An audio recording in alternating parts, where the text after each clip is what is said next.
Hey my lovelies parathas, कैसे हैं आप लोग। आई होप आप सभी अच्छे होंगे, स्वस्थ होंगे और मेरी स्टोरी लाइन को एंजॉय कर रहे होंगे। आप लोग बहुत कंजूस हो यार, इस पे भी कमेंट्स नहीं करते। और अभी जस्ट मैंने दूसरे वाला शेयर किया है, उस पर भी वो भी मेरी लिखी हुई है और वो भी इसी तरह से इसी टाइप की स्टोरी है। तो जब तक वो एक तो 2K से ऊपर नहीं जाता मैं दूसरा शेयर नहीं करने वाली। एंड देन अगर आप लोग उस पर भी कमेंट्स नहीं करते हो तो फिर मैं उसे यहीं पे स्टॉप कर दूँगी और फिर फर्स्ट वाले जो आई डेयर यू शेयर कर रही हूँ उसे शेयर करने के बाद ही उसको कंटिन्यू करने वाली हूँ। तो देख लो आप लोग। नेक्स्ट इफ़ पे आगे बढ़ने से पहले जो कोई भी मेरे चैनल पे नए आ रहे हो प्लीज़ मेरे चैनल को लाइक शेयर सब्सक्राइब करना मत भूलना। अगर स्टोरी अच्छी लगती है तो प्लीज़ मुझे अप्रिसिएट करने के लिए कमेंट करना भी मत भूलना आप लोग प्लीज़।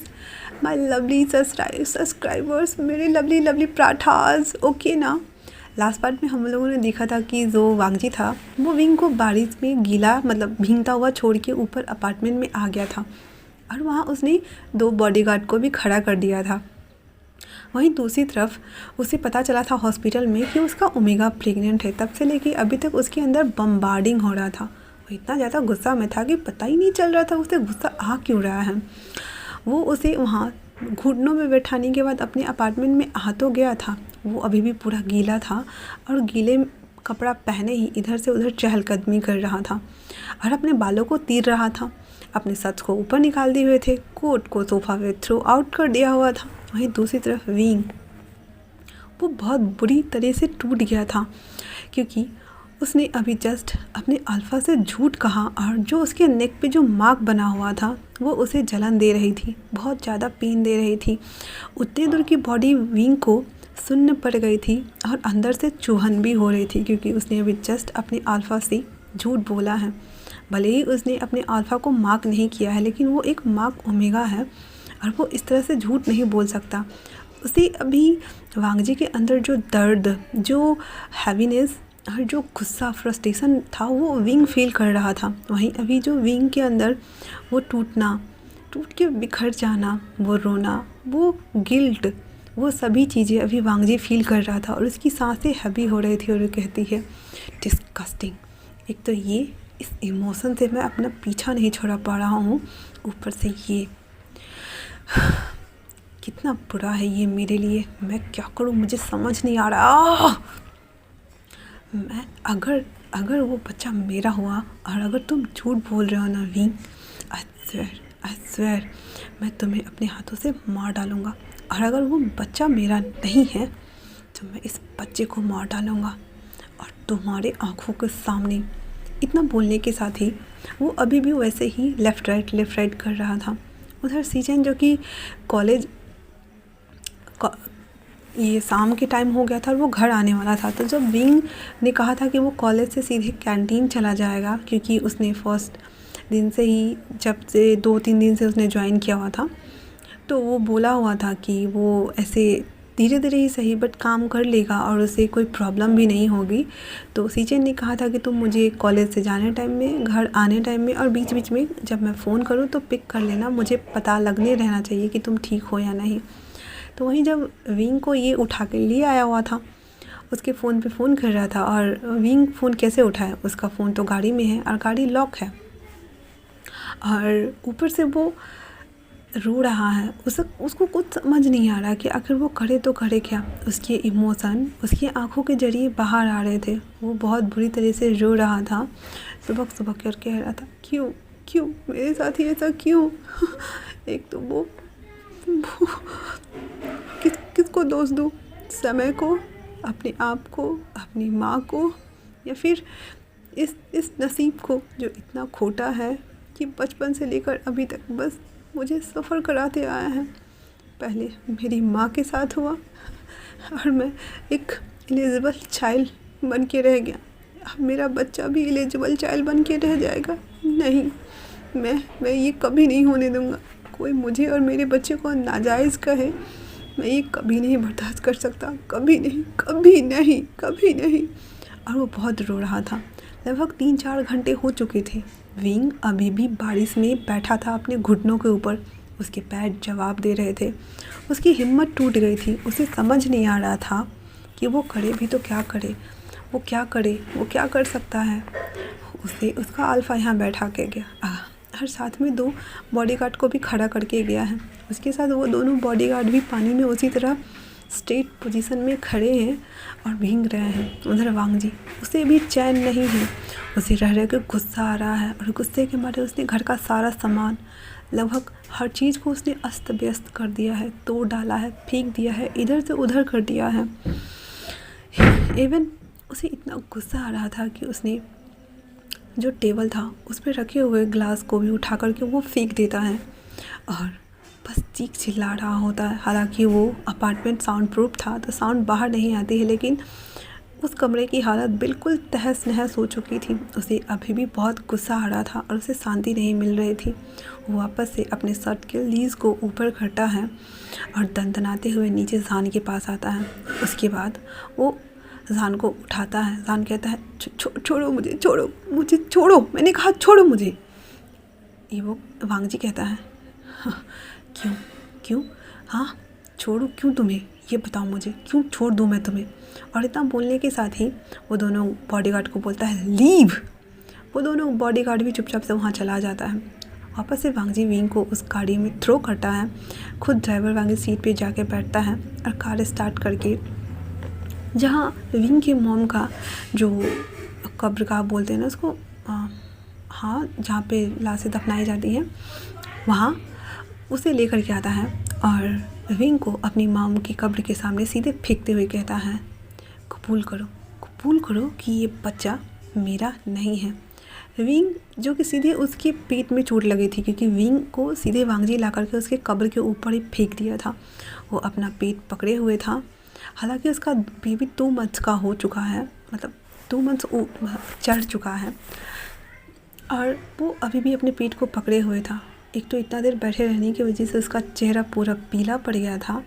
ऊपर से अभी वो अपने पेट को पकड़े हुए वांग जी को देख रहा होता है और मतलब गुस्से से घूर रहा होता है।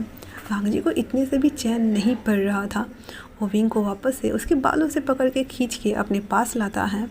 विंग अभी भी अपने पेट को पकड़े हुए था और उस अपने घुटनों पर बैठते हुए वांग जी कहता है मैंने कहा कबूल करो कि ये बच्चा मेरा नहीं किसी और का है।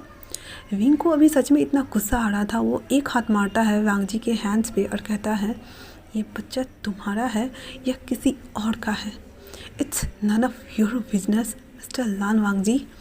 तुम मेरी अल्फा नहीं हो। तुम्हें कोई राइट नहीं है कि तुम मुझसे पूछो कि ये बच्चा किसका है और मैंने किसके साथ नाइट स्पेंड किया है। मैंने तुम्हें ऑलरेडी कहा है ना कि मेरा बॉयफ्रेंड है और ये बच्चा उसी का है। वांग जी कहता है ओह रियली, तो फिर मुझे मॉर्निंग सिकनेस क्यों होता है? गॉड डैम इट सैडिस, मुझे मॉर्निंग सिकनेस क्यों हो रहे हैं? मुझे ये हैप्पीनेस, ये बास्टर्ड वाली फीलिंग्स क्यों आ रही है? क्यों? अगर ये बच्चा तुम्हारा है, तुम्हारे जो अंदर पल रहा है, अगर वो बच्चा मेरा नहीं है तो फिर ठीक है, चलो मेरे साथ। इतना कहकर हालांकि वांग जी उसे ऐसे खींचता है जिस वजह से उसके पेट के नीचे जहाँ बच्चा ओपड़ी में रहता है वहाँ बहुत ज़ोर से खिंचाव हुआ था, जिस वजह से विंग कहता आह और कहता छोड़ो मुझे वांग जी, मैंने कहा छोड़ो मुझे, छोड़ो। तो वांग जी कहता है ओह तो अब तुम मेरा नाम भी लेने लगे हो? हाँ, क्या तुम मैनर भूल गए हो कि ऐसे ना सही बट मैं अल्फा हूँ और ऊपर से तुम्हारी औकात नहीं है कि तुम मुझे मेरे नाम से बुलाओ। तो यू गेट इट। विंग बस उसे गुस्से से घूर रहा था और अपने हाथ को ऐसे पीछे से झटकारते हुए कहता है ठीक है सर, फिर leave me alone, I said leave me. Wang ji कहता है तुम्हारे बोलने से क्या होता है, ये बच्चा मेरा नहीं है ना, फिर ठीक है चलो मेरे साथ। और वो विंग को खींच के लेके जा रहा था। विंग एक हाथ से अपने पीठ को पकड़े हुए था और दूसरे हाथ से वो अगर उसकी पीठ में बच्चा नहीं रहता तो वो अभी वांग जी को सबक सिखा सकता था। वो कोई रिस्क नहीं लेना चाहता, ऑलरेडी उसे बहुत ज़्यादा पेन हो रहा था। वापस से वांग जी उसे गाड़ी में फेंकता है, खुद ड्राइव करके उसे उसी हॉस्पिटल में लाता है जिस हॉस्पिटल में mister yuan and miss Jiyani काम कर रहे थे और वो ओमेगा और अल्फ़ा वाला हॉस्पिटल था। वहाँ लाता है और उसे खींच के लेके आ रहा होता है। विंग बस एक ही बात कह रहा था, छोड़ो मुझे। मैंने कहा छोड़ो मुझे, दर्द हो रहा है। मैंने कहा छोड़ो मुझे, छोड़ो। सर, मैंने कहा छोड़ो मुझे, मेरे हाथ को छोड़िए, मेरे हाथों में दर्द हो रहा है सर, प्लीज़। पर वांग जी एक भी नहीं सुन रहा था। वो सीधे आता है और मिस्टर युवान के केबिन में ला करके उसके केबिन मतलब जो डेस्क रहते हैं उसके ऊपर फेंकते हुए उसे कहता है, ये इसके अंदर जो बच्चा पल रहा है, मुझे उसका ऑपरेशन कराना है अभी के अभी। ये सुनकर तो मिस्टर युवान, विंग दोनों शौक, और वो वैसे ही टेबल पे पड़े हुए वांग जी को घूर के देख रहा होता है और मतलब उसे समझ नहीं आ रहा था। मिस्टर युवान कहते हैं, मिस्टर लैन, ये आप क्या कह रहे हैं? वांग जी कहता है, मैंने कहा इसके पेट में जो बच्चा है उसका ऑपरेशन करो अभी के अभी। विंग सीधे खड़ा होता है और कहता है, आप होते कौन हैं इस बच्चे को ऑपरेशन कराने वाले? हाँ, जब मैंने कहा है आपसे कि ये बच्चा आपका नहीं है, आपको समझ में नहीं आ रही है? हाँ, मैं ऑपरेशन नहीं कराऊंगा। वांग जी उसके हैंड्स को पकड़ के उसे अपनी ओर खींचता और कहता है, तुम्हारी हिम्मत कैसे हुई? हाँ, तुम्हारी हिम्मत कैसे हुई मुझे मना करने की? अगर ये बच्चा मेरा नहीं है तो ये फिर तुम्हारे अंदर नहीं रह सकता है। विंग, तुम इसे अबॉर्ट करोगे अभी के अभी, और अगर तुम ने मना किया तो बिना एनेस्थीसिया दिए तुम्हारा ऑपरेशन किया जाएगा। तुम समझ रहे हो जो मैं कह रहा हूँ? और अगर तुम नहीं माने तो फिर मैं तुम्हारे साथ बहुत बुरा करने वाला हूँ। इतना बोल करके और वो विंग को छोड़ देता है। विंग ये सुन करके बहुत शौक हो गया था। एक तो उसे ऐसे ही दर्द हो रहा था, ऊपर से वो पानी में था, इतना देर गीला हुआ था। वो एक थप्पड़ खींच के लगाता है वांग जी को और कहता है, आपकी हिम्मत भी कैसे हुई आपकी हिम्मत कि आप मेरे बच्चे को मार डालें? हाँ, मैं अबॉर्शन नहीं कराऊंगा, समझे आप? विंग ऐसे लगातार बोल रहा था। वो कहता है मिस्टर युवान को, वांग जी, आपने सुना नहीं मैंने क्या कहा? अभी के अभी इसका अबॉर्शन करिए, वरना मुझसे बुरा कोई नहीं होगा। मिस्टर युवान कहते हैं, बट ये 2 मंथ्स है, प्रेग्नेंट है, और हम अगर इसे, क्योंकि बेली देख कर के डॉक्टरों को पता चल जाता है ना, तो वो कह रहा है अगर हम इसके साथ कुछ भी करेंगे तो इसके साथ साथ इसकी जान को भी खतरा है। वांग जी कहता है, मुझे बच्चा नहीं चाहिए, बट अगर इसे कुछ हुआ, आई स्वेयर मैं इस हॉस्पिटल को तहस नहस कर दूंगा। इतना बोल करके वो विंग को वापस से ओटी की ओर खींच के ले जा रहा होता है। मिस्टर युवान उसके पीछे भागते हुए कहते हैं, mister Lan, please stop it, पहले हम डिस्कस कर लेते हैं उसके बाद। युवान कहता है, नो डोंट, बिल्कुल भी नहीं, अभी के अभी जस्ट राइट नाउ इसका ऑपरेशन होगा।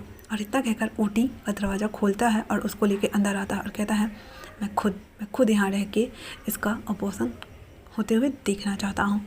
विंग पूरा शौक, उसे समझ नहीं आ रहा था, वो कॉल करे भी तो करे कैसे, उसे कुछ पता नहीं चल रहा था। वो बहुत दुखी था और उसे बिल्कुल भी आइडिया नहीं था कि ये क्या चल रहा है। वहाँ जो अंदर ओटी रूम में जो रहता है ना बेड, उस पर ला करके सीधे उसको वैसे उठा करके बिठा देता है और कहता है, यहाँ से हिलना मत, वरना मैं तुम्हें अभी जान से मार दूंगा। सच में वांग जी के ऊपर अभी खून सवार था।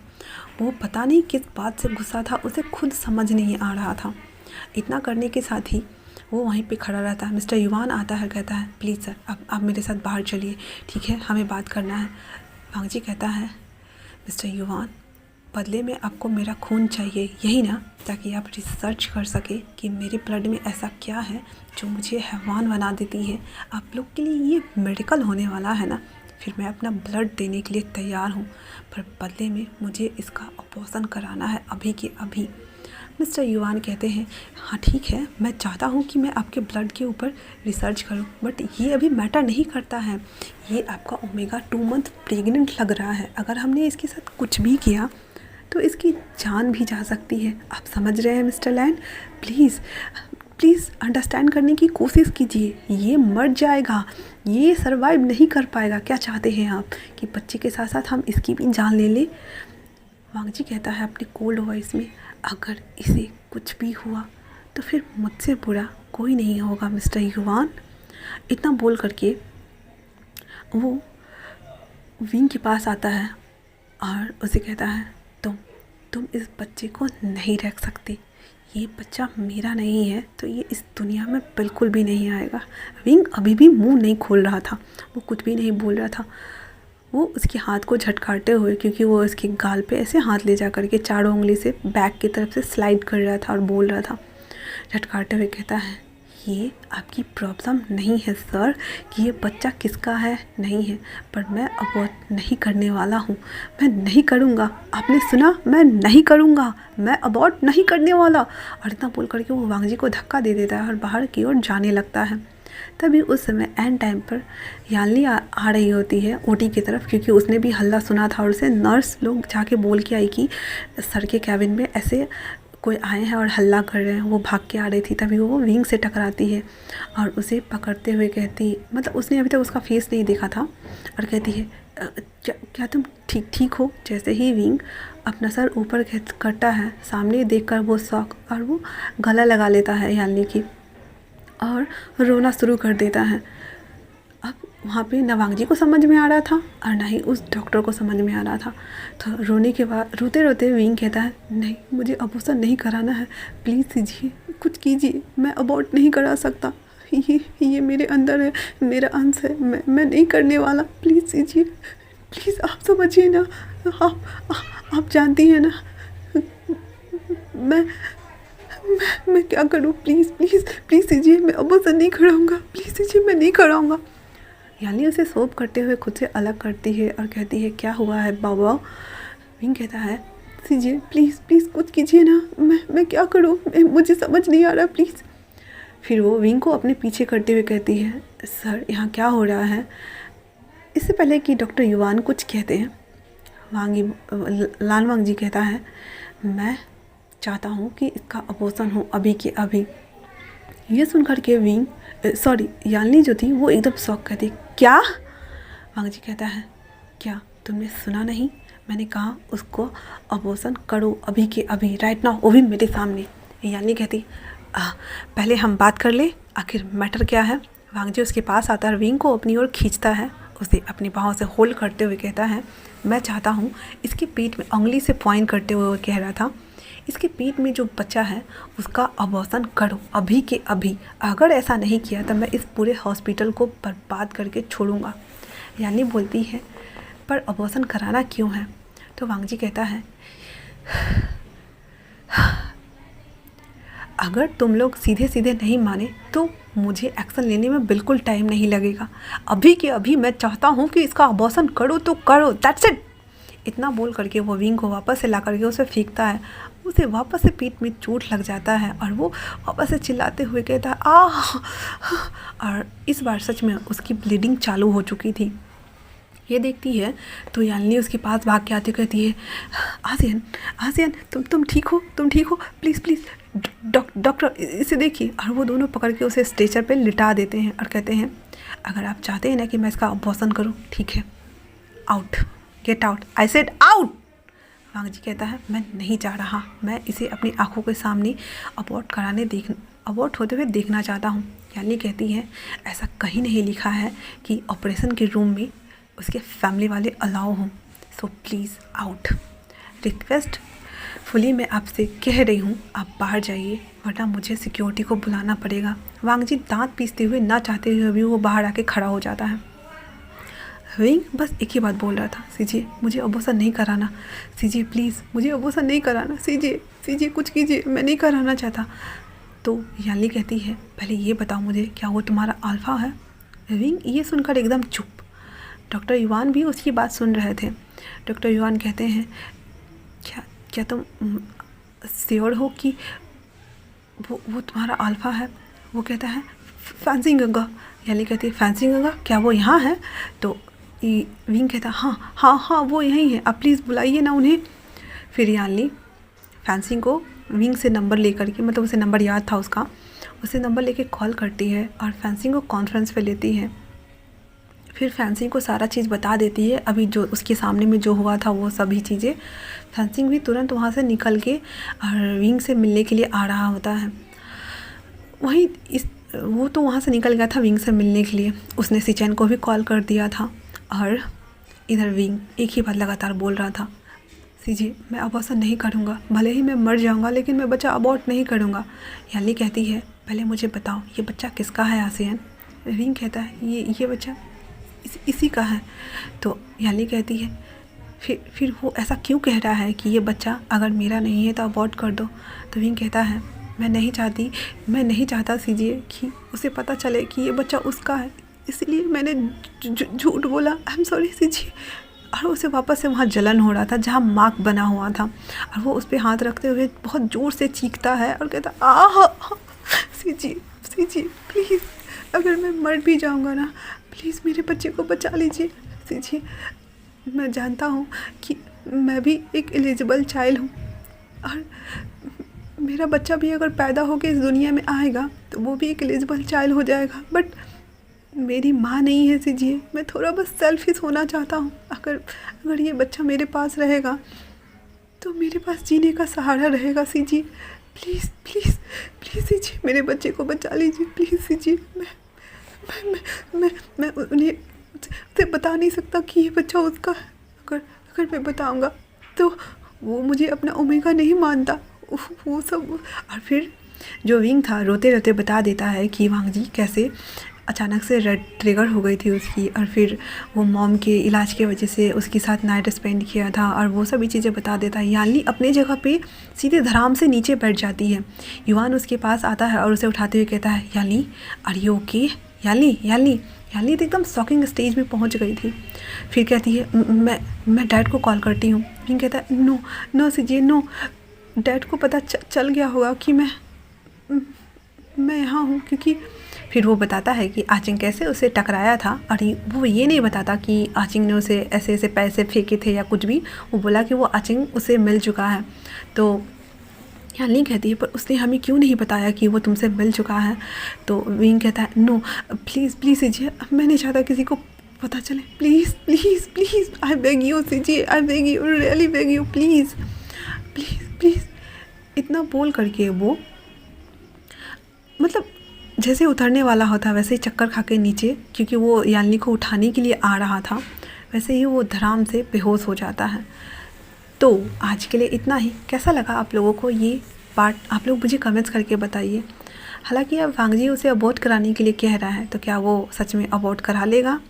सीचैन भी आ रहे हैं, फेंसिंग भी आ रहे हैं, आखिर आगे क्या होगा मैं सस्पेंस छोड़ रही हूँ। मुझे बहुत सारे कमेंट्स चाहिए और सबकी राय जाननी है।